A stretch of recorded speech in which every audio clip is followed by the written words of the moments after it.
문홍철 DB증권 자산전략팀장님과 함께하겠습니다. 어서 오십시오. 예, 안녕하세요. 문홍철입니다. 어서 오세요. 죄송합니다. 안녕하지 못할 것 같은데. 뭐 저희도 이제 뭐 형식적으로 인사는 드립니다만 예. 정말 이게 안녕하기가 쉽지 않은 상황이죠. 이거 오늘 저희가 이렇게 장이 많이 하락할 줄 알고 모신 건 아닌데 그러니까요. 예. 한 달 전에 보셨죠? 한 달 전에 일정을 잡았는데 공교롭게도 30분 먼저 특집 방송을 이렇게 하게 됐는데요. 좋은 일로 특집을 해야 그러니까 되는데 이런 특집을 하면 안 돼. 이제 앞으로 문 팀장님의 말씀을 좀 잘 듣고 싶어서 저희가 모셨는데 네. 어쩔 수 없습니다. 이제 이게 팀장님 생각하시는 거 오늘 탈탈 다 털어주고 가셔야 됩니다. 맞아요. 그 사람이 좀 뭔가 이렇게 대비해서 이게 있지 않을까라고 하잖아요. 그럼 그 일이 진짜 벌어지는 경우가 되게 많습니다. 그 옛날에 대표적으로 버냉키 연준 의장이 있었잖아요. 아 네. 이분이 대공황 전문가였었거든요. 네. 그리고 2006년에 연준 의장이 됐단 말이에요. 근데 거의 대공황에 버금가는 금융위기가 왔지 않습니까? 잘 써먹었어. 자기가 그동안 대공황 연구했던 것들을 네. 잘 써먹어서 이제 QE도 하고 시장을 이제 안정시키는 역할을 했죠. 네. 그래서 다음에 뭐 특집 뭐 이런 것들은 좀 편성하실 때 네. 그 날짜는 좀 피해야 될 것 같다. 그 버냉키의 그 대공황 말씀하시니까요. 문 팀장님에게 그랬던 역사적 순간은 언제인가요? 그랬더니라 하시면 뭔가 충격? 시장에 충격이 왔을 때 경험을 갖고 계시죠. 많죠. 네. 한둘이 아니죠. 그걸 오늘 좀 많이 풀어주시면 되겠네요. 제가 네.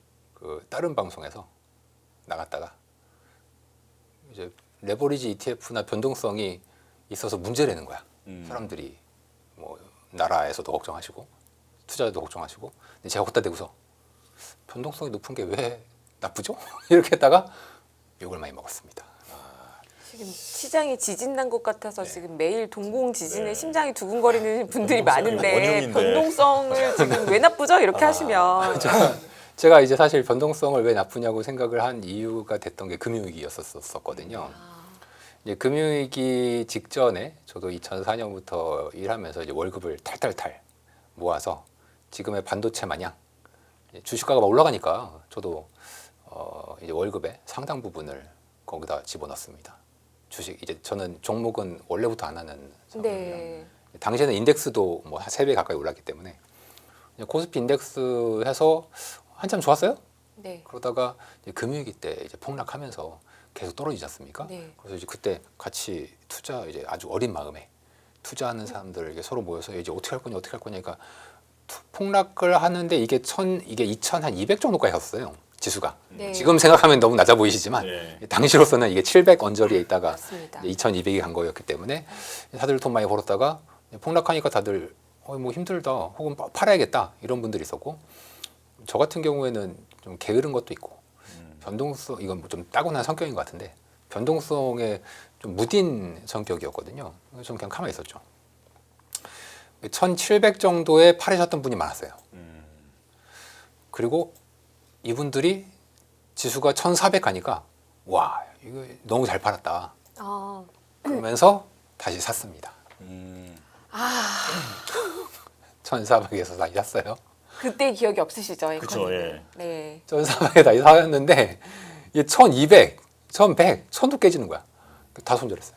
900이 장중에 깨진 게 저점이었던 걸로 기억하는데요. 정확하게 이제 장중 저점까지 해서 대략 800 이하 네. 정도가 800 밑으로까지 갔었죠. 들어갔습니다. 네. 그 금융위기 때 아마 한 9월 그 다음에 아마 3월 정도까지 네. 힘들었던 9월 달. 시기가 있었죠. 2200에서 800선까지 네. 한번 네. 갔다가 왔다고요? 네. 밑까지 그래서 3분의 1 토막 지수가 그게 2008년 10월 정도였던 걸로 기억하는데요. 2008년 네. 9월에 리먼 사태가 있었고 10월 네. 정도였는데 제가 그때 초짜 애널리스트로 건설 애널리스트들끼리 무슨 IR 행사를 갔었어요. 네. 근데 그날 이제 저희 시니어 급이었던 그때 당시에 건설의 시니어 애널리스트 분께 지수 얼마를 보시냐 그랬더니 800 깨지는 그 800 순간에서 400도 얘기가 나오더라. 근데 그날이 저점이었던 기억이 납니다. 400은 가지 않았습니다. 자 그럼 오늘은 이 부분에서 버틸 것이다라는 얘기로 가시죠.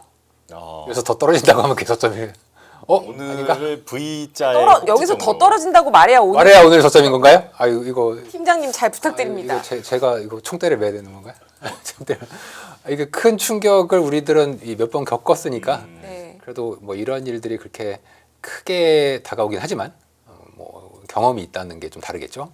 근데 많은 시청자분들은 경험이 많이 없으실 거고 최근 뭐 코로나 때를 제외하면은 사실 장중에 이런 식으로 크게 움직인 적이 잘 없었지 않습니까? 그렇죠. 네, 그러다 보니까 좀 충격이 많이 크실 텐데 뭐 그 이후에 다시 이제 회복했단 말이에요. 저희도 금융위기 겪고 하면서 코로나도 겪었었고 뭐 그 이전에 뭐 중국 쇼크도 겪었었고 유럽 재정위기도 겪었었고 결국은 이제 회복을 했었다. 네, 그런 관점에서 뭐 제가 그때 지수가 3분의 1 토막 났으니까 개별 종목들은 10분의 1 토막 난 게 그냥 수두룩 빽빽이었어요. 네. 이제 너무 낮대 얘기하는 것 같아서 좀 그렇긴 하지만 이제 요즘 뭐 반도체 주식의 조정폭도 굉장히 크기는 한데 저는 좀 인내하면서 좀 미래를 보면서 지켜볼 필요가 있지 않겠냐. 지금 화면에 월간 사상 최대 하락률을 기록 중이다 이렇게 나와 있는데 맨 위에 2026년 7월 있고요. 마이너스 28.1%입니다. 그 아래가 지금 두 분께서 말씀하셨던 네. 그 시기인데 최악의 2008년 10월. 23%밖에 안 되네요. 맞겠네요. 지금 기준으로 보니까. 정말. 그때는 지금 보면? 하한가가 10%, 15%였어요. 15%가 한가였습니다. 15%였습니다. 예. 지금 30%죠? 네. 아 참. 아직 7월이 안 끝났단 말이죠. 네. 아 그런데 지금 보면 26년 7월 28%인데 3월에도 뭐 이란 전쟁 확산 이런 것도 있었지만 19%. 그러니까 사실 이제 올해 상반기가 내리 100% 올랐지만 하반기 낙폭이 정말 어마어마한 것 같거든요. 이게 앞에 과거의 사례들이 뭐 2008년 금융위기 아니면 뭐 코로나 이런 큰 빅 이벤트라고 할 만한 충격적인 이벤트 말고는 잘 안 보이는 것 같은데 이번에 이렇게 크게 하락한 거는 어떤 이유라고 보시나요? 가장 사람들이 혼란스러워하시는 게 이유가 없다. 네. 아무리 찾아하는데 물론 이유 뭐 있지 여러 가지 뭐 중국이고 뭐 네. AI 버블이고 뭐 콰이펙스 투자고 뭐 여러 캐치플로우고 뭐 있는데 아무래도 이 정도까 생각이 맞아요. 들지 않습니까? 네. 가장 큰 게 사람들이 이유가 없다. 우리 인간은 이유를 찾는 생물이지 않습니까? 이유가 없을 땐 신을 찾죠. 그래서 종교라는 게 생겼던 거고 그 이후에는 이제 과학이 종교의 자리를 대신했지 않습니까? 그럼 이제 오늘도 이제 사람들은 이유를 열심히 찾겠죠. 그러면 이제 저라고 뭐 특별한 이유가 있겠습니까? 그냥 제가 생각하고 있는 건 너무 반도체 원툴이다. 코스피 시가총액의 60% 이상이 반도체인데 전 세계 근데 그 옛날에도 미국 빅테크가 너무 비중이 크다. 미국 지수 내에서 빅테크 비중이 너무 크다라고 얘기할 때부터 한국은 반도체가 원래 컸어요. 그쵸. 그때는 한국의 반도체 집중도 얘기를 사실 미국에 비하면 한국은 오히려 너무 집중돼 있었고 그 반도체가 이제 전 세계적으로 큰 투자 테마였었는데 한국의 반도체 노출도가 너무 크다 보니까 거기에 이것만 끊는 게 아니죠. 사람들이 이제 빚내서 투자까지 했었고 전 세계의 레버리지 ETF가 얘를 가지고서 매매를 하는 거고 거기에다가 요즘은 심지어 코인 시장에서 하이닉스, 삼성전자를 기초자산으로 하는 연구 선물이 거래가 되지 않습니까? 네. 얘는 심지어 24시간 거래가 된단 말이에요. 주말도 없이. 우리는 기껏 하루에 8시간 거래되고 땡인데 이제 이런 애들까지 거래가 막 되다 보니 한 방에 거래량이 우리나라 이 작은 8시간밖에 안 되는 장중에 이제 터져야 되는 거고 지금처럼 사람들이 패닉에 빠져 있을 땐 누군가 받쳐줘야 지수가 좀 덜 떨어질 텐데 받쳐주는 사람도 없고 다들 이제 관망세로 돌아서다 보니 거의 하단이 다 뚫려버렸다. 지금요 팀장님 그 코인마켓 말씀해 주시니까요 네. 이건 대본에도 없고 네. 문 팀장님 아니시면 저도 어디 가서 물어볼 데가 없는 질문을 하나 드릴게요. 네.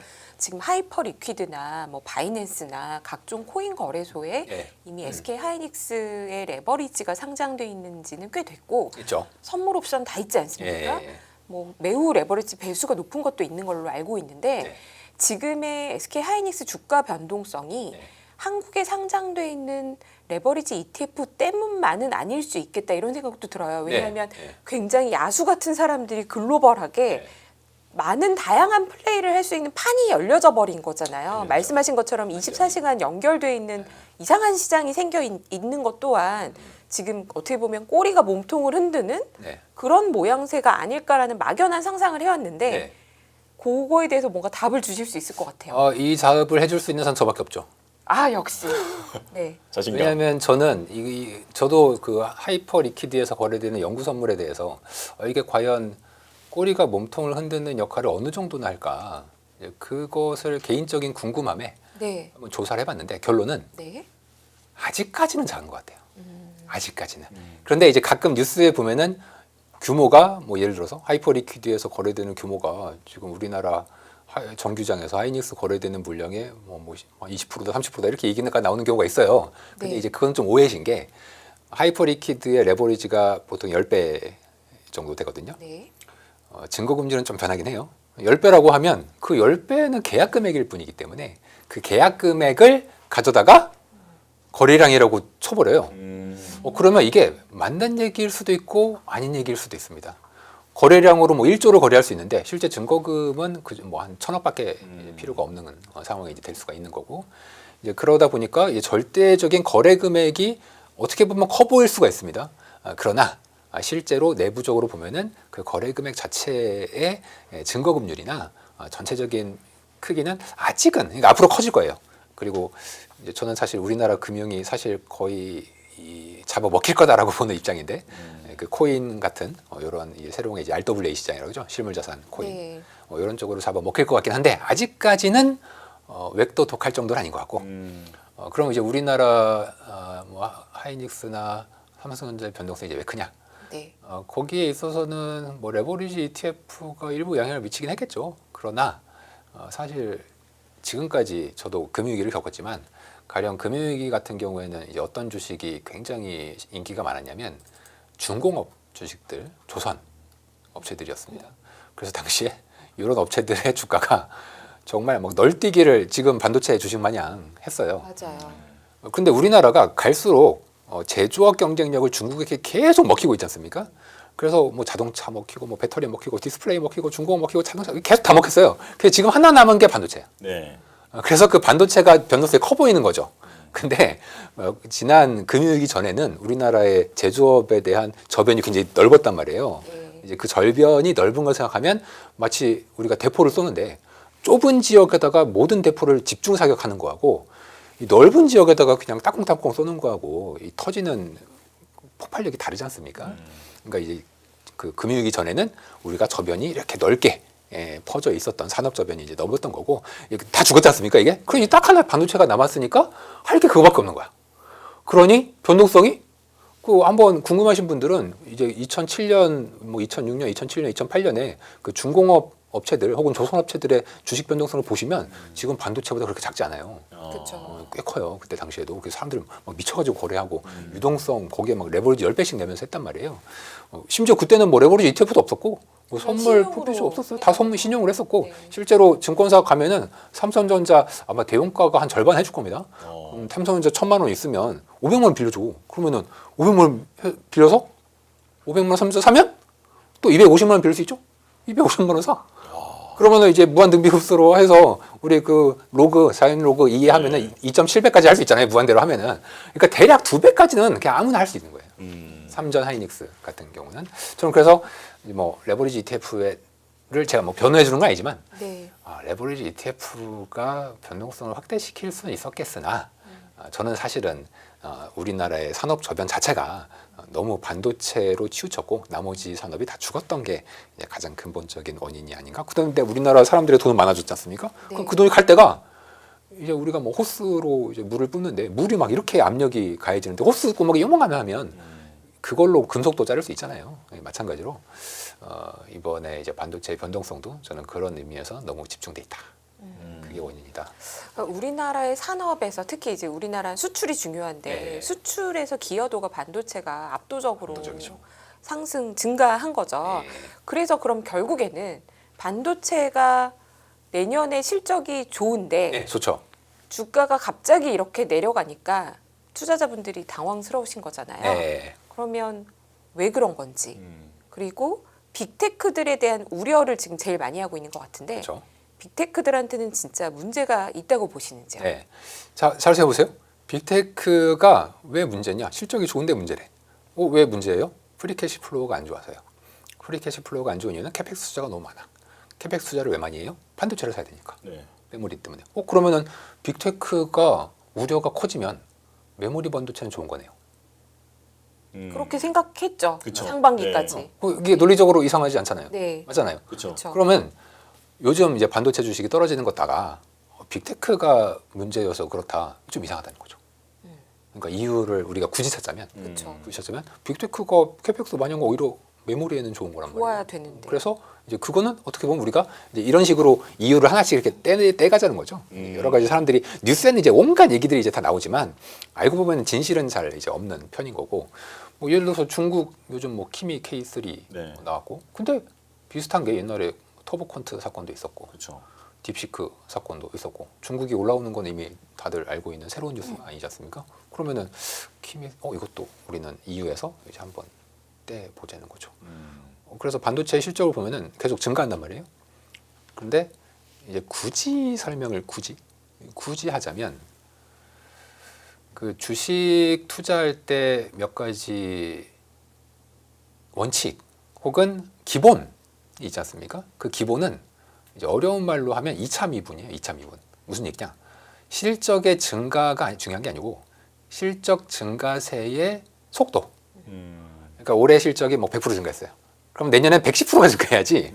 얘가 80% 증가하면 절대액은 늘어나지만 증가 속도가 둔화되지 않습니까? 네. 네. 그러면 주식은 파는 게 맞다는 게 그 기본에 네. 있어요. 그러니까 이제 절대액보다는 속도다. 그런데 이게 대보면 안 맞을 때도 많아요. 예를 들면 뭐 엔비디아는 꺾인 지가 한참 됐거든요. 그러니까 그 속도가 실적 네. 계산의 속도가. 그런데 주가는 뭐 꾸준히 계속 뭐 나쁘지 않아요. 그래서 이 공식을 그냥 무작정 대입하기는 좀 어렵고, 이제 반도체 쪽에서는 이제 공급과 수요가 이 균형을 이루는 시점은 28년 부근이다. 만약에 그렇게 된다면 주가 고점은 대략 마이너스 1년 해서 네. 27년 정도가 주식은 이제 서서히 빠져나올 시점이 아니겠는가. 그렇게 뭐 저도 그렇고 좀 보고 있었고요. 이제 이번에 그럼 충격은 뭐냐? 저는 그냥 그거 같아요. 사람들이 심지어 조정의 이유를 찾다 보니까 심지어 막 이번 주에 연준이 금리를 올릴 거래. 근데 아니 제가 볼 때 안 올릴 것 같은데. 아 그래요? 안 올릴 것 같으세요? 안 올릴 것 같은데. 케빈 허씨는 오히려 좀 어리둥절하지 않을까요? 갑자기 자기 가만히 잘 있는데 사람들이 와가지고 이번 주에 금리 올린대. 나는 안 올릴 건데 왜 금리 올린다고? 진짜 안 올릴 거라고 생각하시나요? 자, 이번 주에 금리를 올려야 될 이유가 뭐죠? 지금 시장에서 돌던 얘기는요. 원래 이제 시장이 하락하면 별의별 얘기를 또 다 맞아요. 찾아서 없는 이유라도 찾아보지 그래서 않습니까? 이게 뭐 없는 이유를 갖다 댄 거냐? 아니면 진짜냐? 뭐 네, 그렇죠. 이제 지금 케빈 호씨가 첫 번째 FOMC인데 네. 횟수도 줄일 거고 네. 앞으로 점점 더 이 FOMC가 뭐 할 건지를 안 알려준다. 안 알려준다. 안 알려줘. 그런 관점에서 첫 번째부터 네. 깜짝 놀라게 하고 시작한다. 어. 이런 얘기가 지금 시타델이었나요? 뭐 맞아요. 몇 군데에서 이제 돌았던 네, 것 있어요. 같아요. 네, 회사에서. 있어요. 네. 일단 지금 뭐 두 번째인가 세 번째 FOMC죠. 워시 입장에서는. 네. 그리고 이제 워시가 커뮤니케이션을 줄인다고 했지 않습니까? 저도 워시 의견에 적극 동조하는데 커뮤니케이션을 줄이는 이유는 이제 깜짝 쇼를 하려고 줄인다. 이게 왜냐하면 뭐 외국계 IB들이 그런 얘기를 왜 하냐면 그 무서워서 그래요. 무서워서. 네. 그러니까 왜 무섭냐면 이 사람들은 지금까지 잘 보세요. 어린애가 수학 문제를 풀어요. 엄마가 와가지고 야 이거는 지금 풀어봐 해서 옆에서 막 지켜봐. 이거 넌 이렇게 지금 답이 이건데 너는 이런 식으로 잘못 풀었어. 막 옆에서 가이드를 해줘. 그럼 이제 애는 옆에 엄마가 가이드 해준 대로 풀겠죠. 네, 풀겠지. 그러면 지금까지 그 엄마 역할을 누가 했냐? 연준이 했어요. 맨날 와가지고 뭐 고용지표는 어떻고 물가는 어떻고 이렇게 얘기를 하면서 이제 엄마 마냥. 근데 나중에 보니까 다 틀렸어. 차라리 엄마는 문제집 답안지라도 있잖아요. 네. 경제에는 답안지가 없어요. 그래서 연준도 틀렸단 말이야. 그러니까 워시가 보니까 이거는 완전히 우스꽝스러운 현실이다. 이제 워시가 보기에 우리는 뭐 워시가 직접 그렇게 얘기는 안 했지만 과거의 그린스펀 시절의 커뮤니케이션으로 돌아가야 된다. 그린스펀 시절은 뭐냐? 중앙은행이 자꾸 말을 해버리면 아까 엄마 마냥 그럼 이제 엄마가 다 가이드를 해주잖아요. 우리나라 교육이 그렇게 돼 있잖아요. 그렇게 되면 오히려 마켓이 생각을 안 해요. 애들이 딱 엄마가 이제 엄마 표정이 어떻게 변하나? 엄마가 지금 표정을 찡그리나? 이 방법이 아닌가? 이렇게 생각하니까 너무 중앙은행의 영향력이 커지고 맞지도 않는데 중앙은행이 전지전능하면은 상관없지만 그렇지도 않으면서 이제 그런 식으로 이제 커뮤니케이션 하니까 이제 시장 입장에서 얘가 처음에 혼란에 빠지죠. 왜냐면 옛날에 엄마가 다 가이드 해줬는데, 근데 이제 안 해준대. 그럼 이제 혼란, 이거 어떻게 한 거야? 이제 엄마가 나 이거 무죄 잘못 풀면 때리는 거 아니야? 지금 자로 때리는 거 아니야? 그래서 금리 인상을 혹시라도 하지 않을까 걱정하는 거예요. 그거야 네. 지금. 그러니까 실제로 엄마가 때릴 것도 아닌데 엄마는 그냥 야 이제부터 창의적 교육을 하겠다. 답을 찾는 뭐 정답을 찾는 게 아니라 네가 한번 스스로 생각해보고 스스로 지표도 한번 분석을 해보고 스스로 인플레이션 충격도 한번 생각해보고 전쟁도 생각해보고 네가 스스로 해야지. 근데 이때 사람들이 충격에 빠져. 우리도 보면은 고등학교 때까지 다 학교랑 집에서 가이드 해주다가 대학 가면은 갑자기 야노미 상태에 빠지잖아. 그렇죠. 예. 그래서 요즘 대학까지도 과외해준다면서요. 그런 상황에서 이제 대학 졸업했어. 그럼 스스로 취직도 해야 되잖아. 근데 이제 또 안노미 상태에 빠진 거야. 혼자 해야 되니까. 그게 지금 시장의 상황이에요. 시장이 유아기 상태로 계속 그동안 금융위기 이후로 거의 20년 동안 있었다가 이제 좀 제대로 창의적인 교육, 창의성 교육, 자기주도 학습 하라고 했더니 그거 자기 해본 적이 없거든요. 그러니까 지금 불안해서 그렇게 얘기하는 거지 실제 이게 금리를 인상하려고 해서 케빈 워시가 그렇게 얘기한 거는 아니다. 그래서 이제 그러면은 이게 중요해요? 왜 중요하냐? 그럼 만약에 네. 이번 주에 금리를 동결했어. 네. 제 말대로. 네. 그러면 시장이 안정될까요? 아니요. 아, 그래도 시장 안정 안 되나요? 안 돼. 왜? 방금 그 얘기가 안에 답이 있어요. 시장은 뭐든지 나쁜 것을 끌고 와서 심지어 중앙은행이 금리 인상할 생각도 없는데 거기다 끌고 대가지고 갖다 붙여서 빅테크나 반도체 주식이 조정받고 있잖아요. 그 얘기는 뭐냐면 이게 원인이 아니란 얘기예요. 이게 기준금리가 만약에 뭐 동결됐어 이번 주에 그러면은 또 어떻게 케빈 워시가 얘기하는 거 말꼬투리 하나 잡아가지고 봐봐라 이거 지금 케빈 워시가 막 인플레이션을 뭐 이렇게 막 높게 보고 있고 그 꼬투리 하나 잘못 잡아가죠. 그럼 그거 가지고서 또 이 다음에도 안 좋은 쪽으로 해석을 할 가능성이 있다는 얘기죠. 그러니까 지금은 마켓에서 지금 받쳐주는 사람이 없어서 주가가 폭락하는 것도 있지 않습니까? 즉 다들 이제 공포심에 빠져 있으니 이럴 때는 일단 떠나 있자. 지금 팔자는 얘기 아니에요? 네네. 9,300에서 지금 6,000을 왔는데 어떻게 떠나 있어요? 왜냐면 앱 진심이 지우고 나왔어요 지금. 아니 앱 지우고 이따가 연말에 보면 될까요? 앱 지우는 게 네. 이 정신과 의사들이 가장 추천하는 아. 방법입니다. 아 그래요? 아니 지금 중요한 거는요. 팀장님 보시기에는 이 하락의 트리거가 될 만한 요인이 있었냐 아니냐 요게 좀 궁금해요. 그러니까 가격이 그냥 빠지니까 덩달아 팔아서 심리적인 것만으로 내렸다라고 하기에는 예. 낙폭이 너무 크다는 거죠. 트리거는 있죠. 네. 트리거는 뭐든지 상관없습니다. 아 그게 뭔지가 중요하지가 중요하지 않다. 않죠. 왜냐면은 성량을 던져서 그냥 성량이 바닥에서 타는 경우도 있지만 여기에 휘발유 유증기가 잔뜩 퍼져 있으면 성량 던지면 폭탄이 되겠죠? 그러면은 성량이 중요하냐? 이게 트리거잖아요. 유증기가 중요하냐? 이 문제입니다. 유증기는 그동안 뭐였냐? 이게 성량이 됐던 건 뭐 K3, 키미 K3였을 수도 있고, 뭐 중국의 노광 장비 개발이었을 수도 있고, 혹은 뭐 빅테크들의 문제점일 수도 있겠지만, 사실 이것은 새로운 뉴스는 아니지 않습니까? 그럼 이제 쌓여 있었던 그 거대한 원인은 뭐였었냐? 그 원인은 뭐냐? 본인들도 이게 불안했던 거죠. 과연 이 가격이 맞나? 아, 투자자들이요. 네, 투자자들이 네. 그동안 난 빚내서 왕창 들어왔단 말이죠. 그럼 불안할 거 아니에요. 빚을 냈으니까. 네. 빚을 안 냈으면 그래도 덜 불안한데 불안한 상태에서 이제 늘 맨날 이제 일하면서도 계속 앱을 열어보면서 오늘 어떻게 되지? 오르고 있나? 오르고 있으면 이제 다행이다. 근데 떨어지고 있으면 불안하단 말이에요. 그럼 나도 던져야 되나? 던져야 되나? 그럼 많이 떨어지잖아요? 그럼 던져. 그럼 그게 또 떨어지겠죠. 네. 옆에 있는 사람이 또 던져. 그럼 또 떨어지겠죠. 그러니까 이게 악순환으로 가는 거란 말이에요.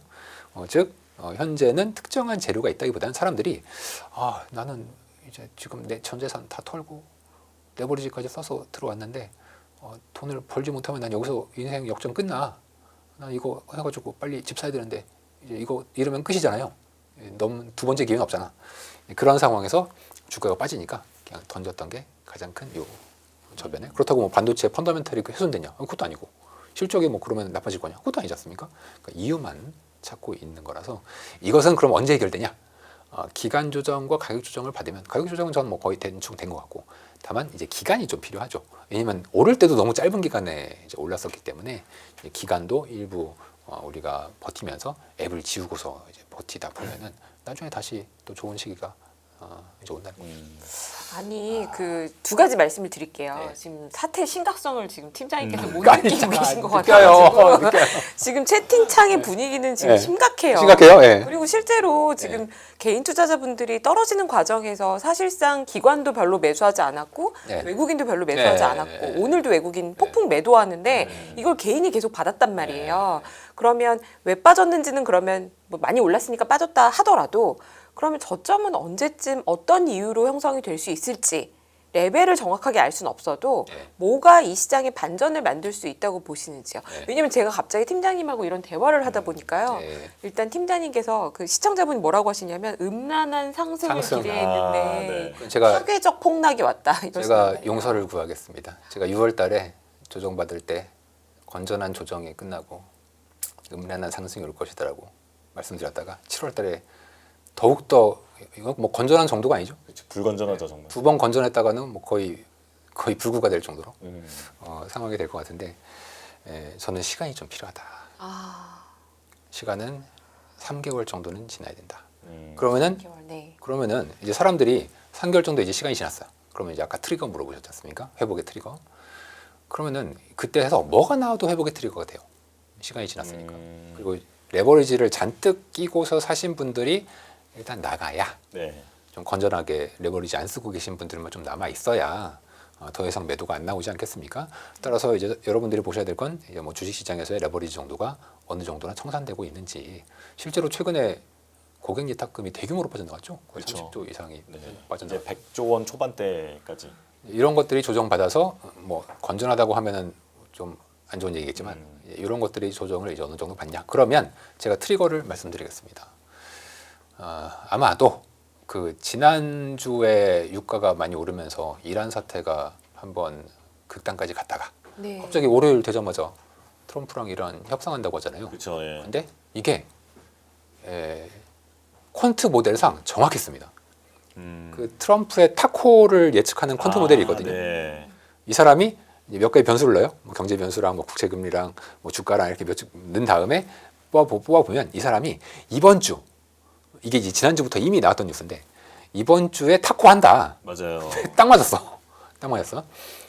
자, 그러면 뭐 그럼 이 사람이 또 이러다가 또 다시 또 뭐라고 얘기하겠죠. 또 그러면서 또 폭격하고 이렇게 왔다 갔다 한단 말이에요. 그런데 이제 근본적으로 끝나는 시기는 아마도 중간 선거 이전일 것으로 저희는 보고 있고. 그럼 이제 그게 중동 쪽 긴장이 어느 정도 일단락 되기 때문이라는 말씀인 거죠. 그게 전쟁 끝나는 거랑 관련이 없어요. 제가 예전에 3월 달부터 말씀드렸던 게 전쟁 지속되는 거랑 유가랑 크게 의미 없다. 네. 보통 3개월 정도는 계속 불안감이 지속되다가 4개월에 걸쳐서 그 불안감이 해소가 되는 역사적인 패턴이 있다. 그러면 7개월 걸리잖아요. 그럼 그 7개월에 다 해소되는 요 7개월째 되는 시기가 지금 언제냐? 9월, 10월, 9월, 10월. 네, 9월, 10월. 그러면은 9월, 10월쯤 되면 뭐 그때 FOMC도 있을 거고, 그때 유가도 돌아올 거고, 또 딱 중간 선거 전이지 않습니까? 그리고 이게 뭐 제가 맞춘 건 아니지, 제가 그렇게 뭐 맞춘 건 아니지만 미국 주식을 보면 늘 중간 선거 이전까지 떨어지고 그 이후에 반등해요. 그 이후 반등. 그리고 중간 선거에 보통 주식시장이 제일 좋아하는 게 뭐냐? 스플릿 나는 거, 상하원이 이제 어긋나는 거. 상원은 뭐 공화당, 하원은 뭐 민주당 이런 식으로. 근데 대부분 그렇게 될 걸로 좀 보고 있습니다. 저는 그렇다면은 유가 돌아오고 중간 선거 전에 전쟁 끝나고 하면 이제 그게 근본이라기보다는 전 트리거를 말씀하시는 거예요. 이제 트리거적으로 이제 좋은 돌아설 수 있는 재료가 될 수 있을 것 같고, 그렇게 되면 중앙은행도 제가 예전에 중앙은행은 좀 느리게 태도를 변환한다 말씀드렸죠. 네. 이제 유가가 뭐 10월 정도에 다시 전쟁 전으로 왔어요. 만약에 제 말대로. 그러면 중앙은행은 그때 좀 늦게 바꿔요. 그러니까 4분기. 4분기쯤 되부터 우리가 그동안 너무 긴축적으로 행동을 했고 유가라는 것에 대해서 너무 오버 평가를 했다. 그렇게 돼서 통화 정책을 또 완화적으로, 덜 긴축적으로 완화적으로 바꿀 수 있어요.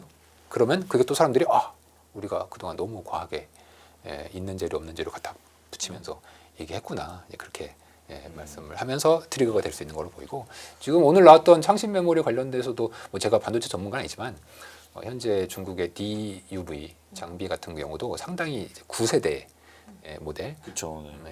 이제 그 기술을 갖다 쓴 양산형이기 때문에 이거는 그냥 좀 안 좋은 재료를 찾다 보니까 이제 그게 뉴스가 나와서 이제 갖다 쓴 거지. 저는 좀 과하게 반영된 게 한 이제 7월이니까 8월이네 곧 그러니까 10월 정도부터는 좀 반격할 수 있는 트리거가 생길 수 있을 것으로 생각합니다. 지금 시장이 이해가 안 되는 부분이 너무 여러 가지예요. 네. 왜냐하면 한국은행이 금리 인상 먼저 했고 그죠? 그런데도 환율이 바로 진정되는 것 같지 않은 느낌이었는데 갑자기 환율이 또 100원 가까이가 맞아요. 원화 강세로 그 이유는 제가 얘기 드릴게요. 떨어졌고요. 네. 그런데 엔화는 또 우리가 같이 다니던 엔화는 또 혼자 계속 약세예요. 그런데 외국인은 왜 한국에 안 들어오는지 제발 이 전체적인 상황이 잘 이해가 되지 않거든요. 제발 네. 금리랑 환율을 연관시키면 안 돼요. 아. 이게 다 경제학 교과서를 너무 맹신해서 생기는 선진국 간의 통화. 제가 지금까지 전 세계에서 저 혼자 이런 얘기 자꾸 우리나라에서 옛날에 한번 KDI에서 그 보고서 나온 적은 있었는데 금리 차하고 자꾸 달러원 환율하고 이게 결부시키지 마세요. 선진국 간에는 그게 맞을 수 있어요. 선진국 간에는 네. 맞을 수 있는데 우리나라는 금리 차랑 그 환율이랑 무관한 걸 떠나서 오히려 교과서랑 반대로 가요. 그래서 다들 제가 이제 가끔 최근에 이제 환율 뉴스를 뉴스 잘 안 보는데 가끔 이제 보잖아. 그럼 최근에 이제 환율이 막 떨어지잖아요. 100원 떨어지잖아요. 그러니까 야 이거 한국은행 금리 올려서 제발 한국은행 금리 올린 거랑 환율이랑 관련이 아무것도 없는데 왜 자꾸 그럼 ADR은 관련이 있습니까? 아니요 전혀. 그것도 관련. 그것도 관련이 없어요? 아니 ADR 뉴스 나온 게 벌써 2달이 넘었는데 왜 하필 지금? 그렇죠. 제가 그래서 오늘도 그렇고 늘 말씀드리는 게 재료가 이제 있잖아요. 그걸 다 믿으면 안 돼. 재료가 있는데 이 재료가 새로운 거냐? 그리고 그 재료가 진짜 타격이 있는 거냐를 봐야지. 이번에 중국 K-미쓰리도 과거에 그런 데서 자주 있었는데 왜 그때는 영향이 없다가 이번에 그러냐? 이게 중요한 거잖아요. 네. 저는 이제 이런 면에서 뭐 뉴스야 그렇게 나오는 게 어쩔 수 없어요. 그러니까 이제 받아들이시는 분이 잘 받아들여야죠. 제가 다시 한번 말씀드리지만 ADR 뉴스는 이미 그 정확한 규모나 수급부터 뭐 5월, 6월부터 결정난 거고 ADR 하겠다는 건 이미 거의 한 작년 12월부터 나왔던 얘기였던 거고 그러니까 새로운 뉴스가 아니잖아요. 근데 뭐 ADR 가지고서 뭐 수급 때문에 그럼 왜 뭐 ADR 때문에 100원이 떨어진 건가요? 쉬워요.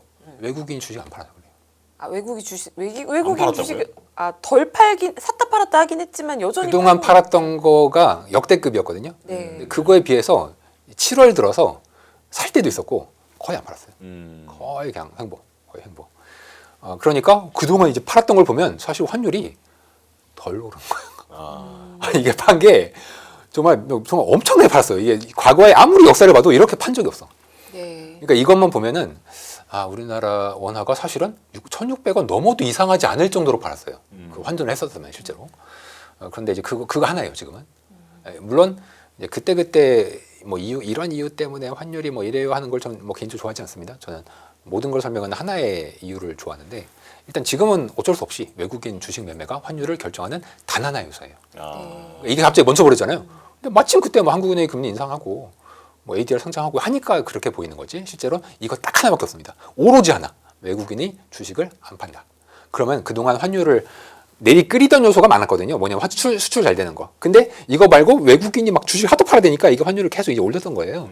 근데 그러다가 이제 한 외국인의 주식 파는 요 고무줄이 끊어졌죠. 그러니까 그냥 밑으로 수직 낙하를 이제 하는 수밖에 없었던 거고 이제 그게 지금의 1,400억 중반대의 이제 환율로 결론이 나서 다시 한 번 말씀드립니다. 이 방송 혹은 뉴스 보실 때 조심하셔야 돼요. 그 뉴스를 저도 이제 옛날에 그 금요일기 때 뭐 이럴 때 그럼 아침에 막 뉴스가 있잖아요. 아침에 뉴스가 이제 주로 뭐 외국에서 밤새 쓴 뉴스니까 그걸 가져다가 시황을 쓴단 말이에요. 근데 쓰다가 많이 혼났어요. 왜냐면 주식시장 말 다르고 채권시장 말 다르고 외환시장 말이 다 달라. 맞아요. 그 서로 안 맞아. 네. 아니 적어도 맞긴 해야 되잖아요. 맞기는. 그러다 보니까 이제 그때 많이 배웠죠. 이게 뉴스를 너무 믿지 마라. 왜냐하면 사람들이 어떤 재료라는 걸 쓰지만 그게 실제 재료가 아닌 경우가 되게 많아요. 그래서 저는 적어도 지금 반도체 조정의 이유는 정확하게 파악을 하셔야 되고 환율도 마찬가지로 파악을 하셔야 될 것 같고 지금 상황이라면 외국인들이 뭐 더 이상 팔 것 같진 않아요. 그렇다면 환율은 1,400원 또 좀 높긴 한데 중초반 사실 2월 달에 이미 1,420원 갔었거든요. 뭐 저는 뭐 비슷한 수준까지는 올해 갈 수 있을 것 같습니다.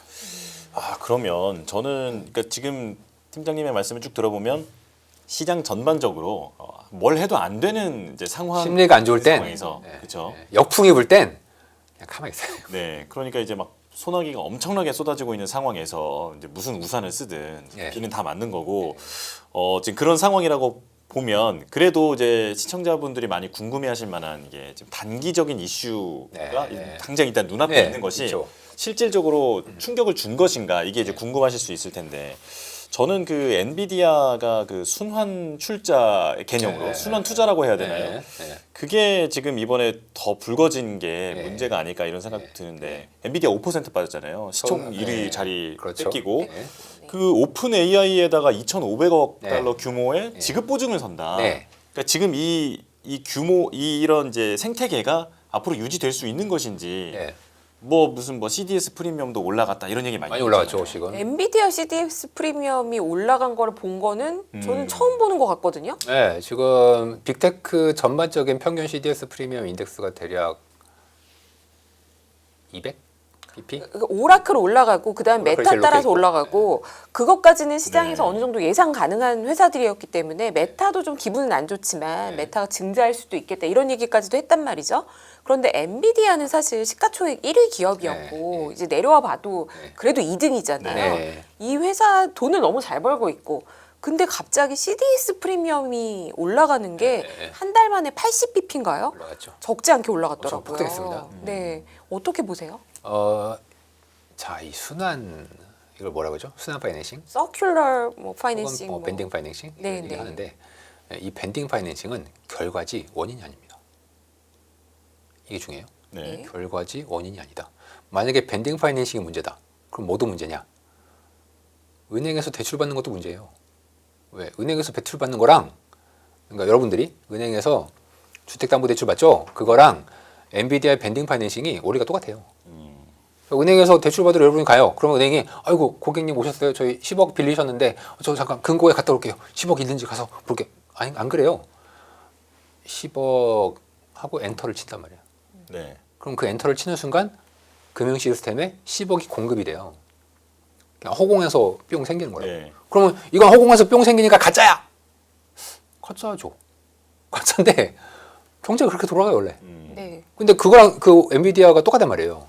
그 엔비디아가 돈 빌려주고 그럼 그 돈으로 얘가 가져다가 엔비디아 칩을 사. 네. 그래서 지금의 그 벤더 파이낸싱의 중심 엔비디아가 있어요.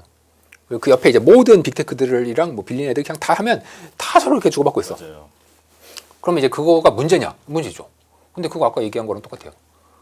벤더 파이낸싱 문제냐는 건 우리의 금융 시스템이 허공에서 은행의 신용 창출 시스템으로 만들어진 거랑 그거랑 말이 뭐가 달라? 똑같은 얘기. 근데 잘 보세요. 경제가 좋을 때는 은행에서 빚 내는 거에 대해서 그렇게 막 뭐라고 얘기 안 해요. 그럼 빚 내서 빨리 사업해라. 빚 내서 투자해라. 이렇게 한단 말이에요. 근데 언제 문제가 되냐? 이게 수축될 때, 경제가 수축될 때 빚을 갚으라고 하잖아요. 그럼 그때는 아까 허공에서 엔터키로 만들어진 돈이기 때문에 결국 엔터키로 사라진단 말이에요. 사라질 때는 똑같아요. 그러니까 얘가 원인이 돼서 망가지는 게 아니고 이미 원인은 딴 게 있고 그때 망가질 때 얘가 순환한 요 벤더 파이낸싱 문제가 된다는 거예요. 그 신용 창출, 신용 시스템이 왔다 갔다 하잖아요. 네. 팽창됐다가 쭈그러들었다가 그 AI 현재 생태계도 원리가 그거랑 정확히 똑같아요. 그래서 이거는 굳이 말하자면 얘 때문에 망한다가 아니라 얘는 방향성이 아니에요. 밴드 파이낸싱은 방향성이 아니라 확장될 때는 그냥 허공에서 돈이 막 창출되잖아요. 밴드 파이낸싱으로. 근데 반대로 축소될 때는 더 크게 빠지죠. 그래서 변동성이에요. 요즘 변동성. 좋을 때는 확 올라가고 빠질 땐 더 크게 이제 확 빠지는 쪽으로 영향을 주는 거라서 저는 이게 그럼 그 근본 원인이냐? 아니죠. 근본 원인 따로 있죠. 이 걱정이 커지는 거는 맞죠. 걱정이 커지는 건 맞죠. 괜찮아 이런 생각 들잖아요. 왜냐면 변동성이 커지는 거니까. 그리고 실제 그 벤더 파이낸싱의 규모도 커지고 있어요. 어마어마하고 있죠. 네. 그 벤더 파이낸싱의 복잡한 구조화 금융을 통해서 눈에 잘 안 보이는 식으로 아까 이제 보증을 쓴 것도 그거예요. 보증을 쓰면은 이제 오프 밸런스가 되죠. 장부에 잡히지 않는 부외 부채가 되죠. 부외 부채가 되니까 이거를 따로 부외의 주석 항목을 읽어보기 전에는 이 대차대조표를 보기에는 이게 알 수가 없어. 그리고 이번에 구글이 알파벳이죠. 알파벳이 실적 발표할 때도 실적의 거의 대부분이 지분별 평가에 이겼어요.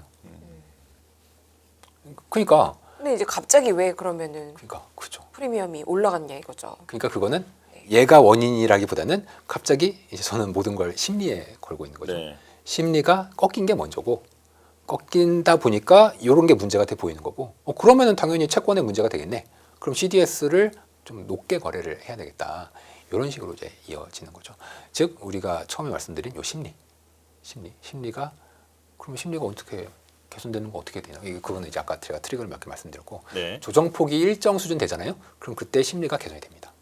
이거를 이제 보통 뭐 피보나치 되돌림이나 뭐 22% 혹은 36%의 되돌림으로 우리가 많이 보잖아요.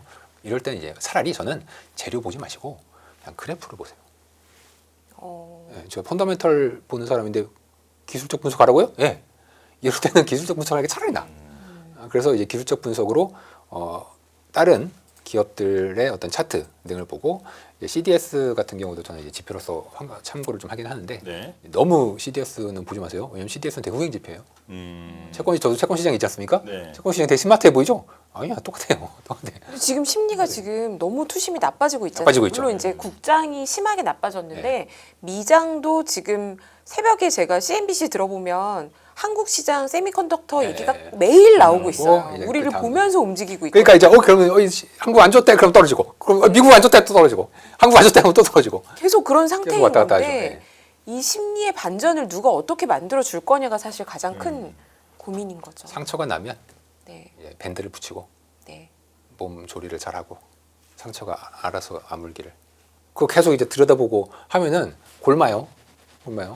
지금은 그거 외에는 제가 말씀드릴 게 그러면 음모론은 원래 강자시니까 예. 제가 음모론 관점에서 질문을 좀 드려볼게요. 대본에 없는 질문인데 음모론. 이것도 역시 문홍철 팀장님께만 드릴 수 있는 질문입니다. 네. 제가 느끼기에는요. 트럼프가 쏘아 올린 두 개의 화살 큰 게 두 개가 있어요. 네. 뭘 것 같으세요? 관세, 관세 이런 거 말고요. 음모론이라니까요. 음모론.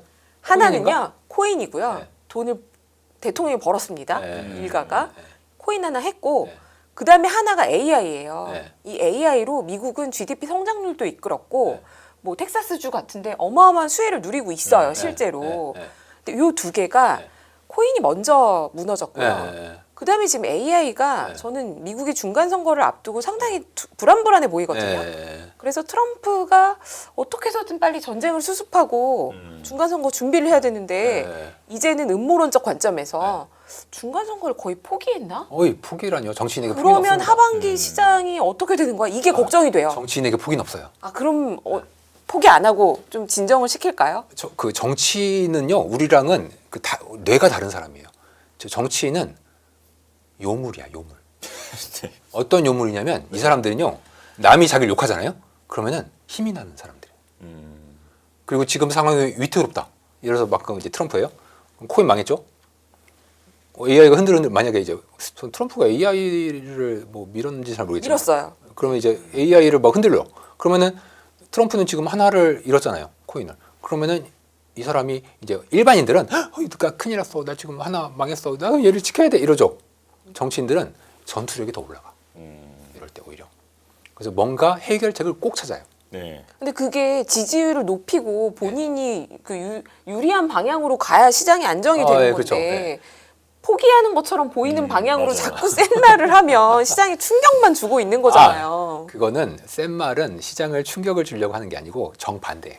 오히려 시장을 안정시키기 위해서 센 말. 이게 이상해 보이죠? 네. 이상해 보이죠? 근데 그게 우리가 약자여서 그걸 이해를 못해서 그래요.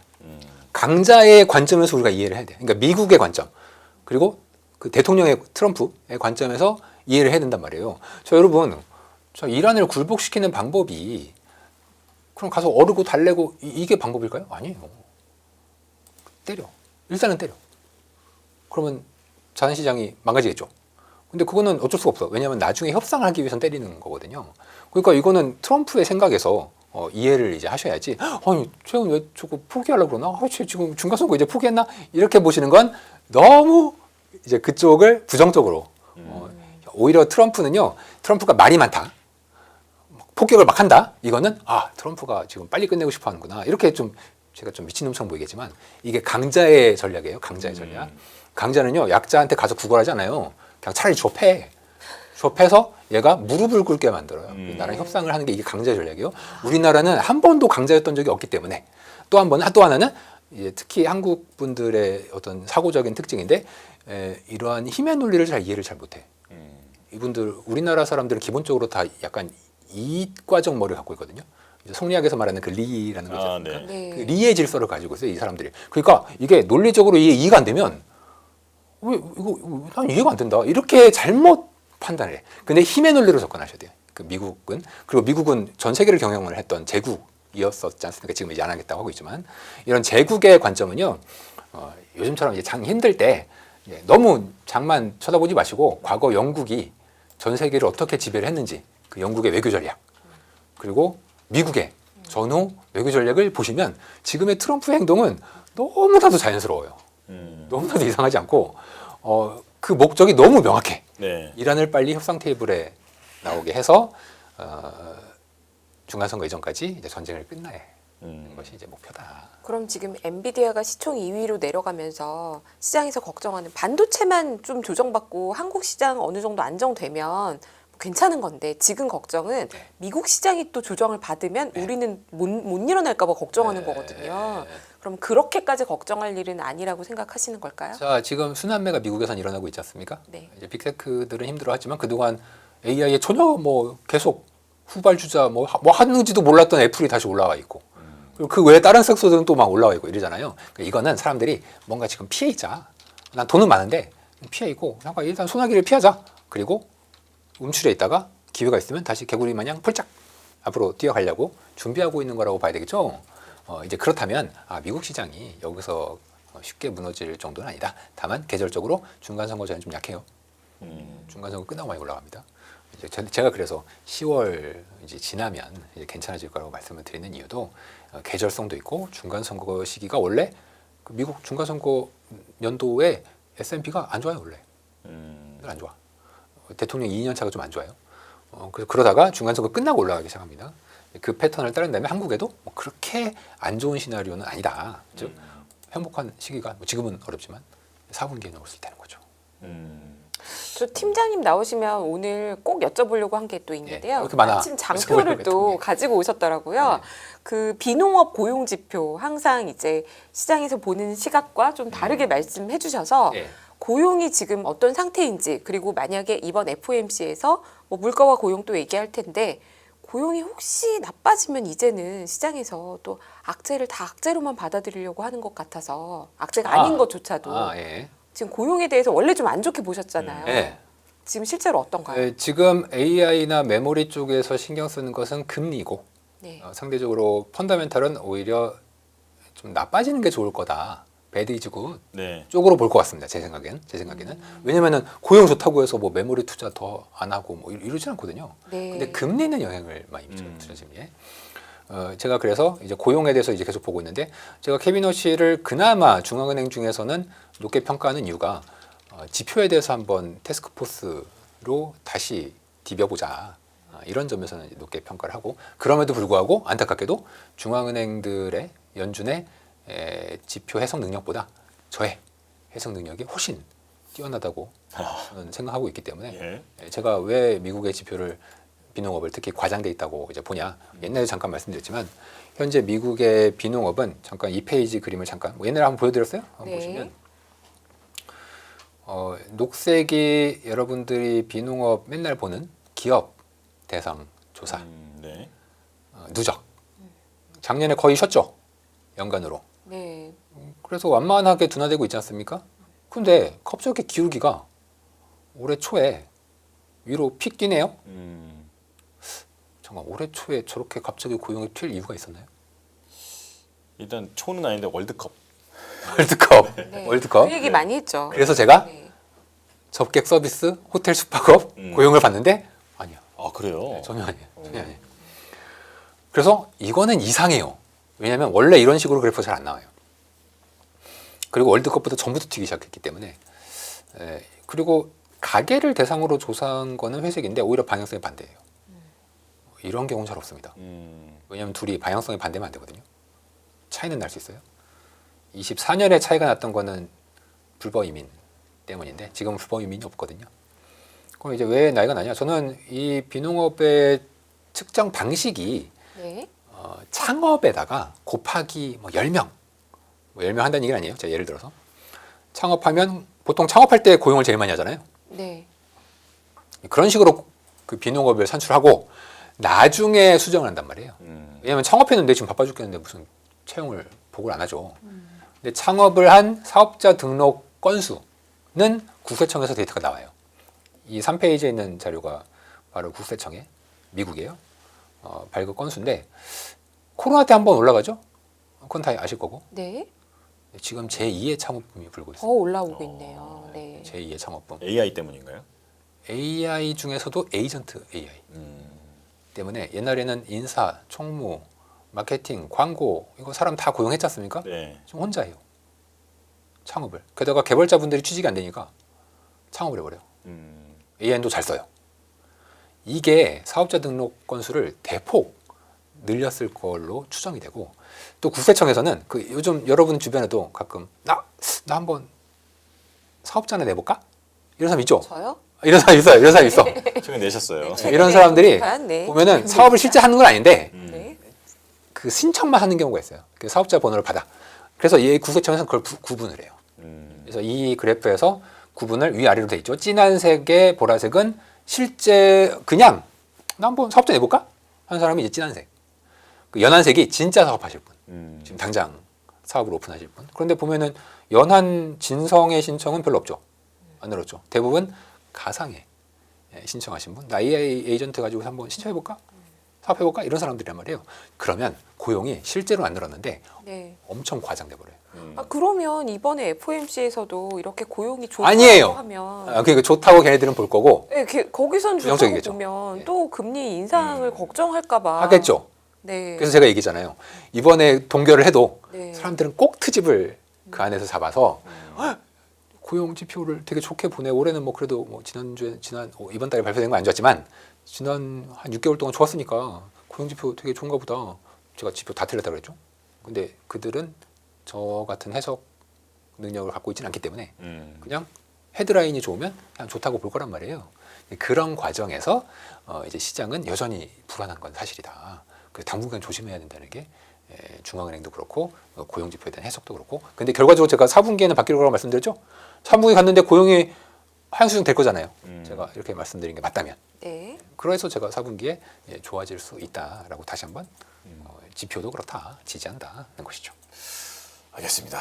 지금 오늘 시장 분위기가 많이 안 좋은 상황에서 그렇죠. 예. 네, 일단 일부에서 어쩌다 보니 특집이 됐는데 여기에 또 이제 문홍찬 팀장님께서 나오셔서 날짜를 잘못 골랐어요. 처음에 어려운 역할 맡아주셨습니다. 네. 여기서 인사드리겠습니다. 알겠습니다. 문홍철 DB증권 자산전략팀 팀장과 함께했습니다. 고맙습니다. 예, 모두 힘내십시오. 고맙습니다. 예, 감사합니다. 예.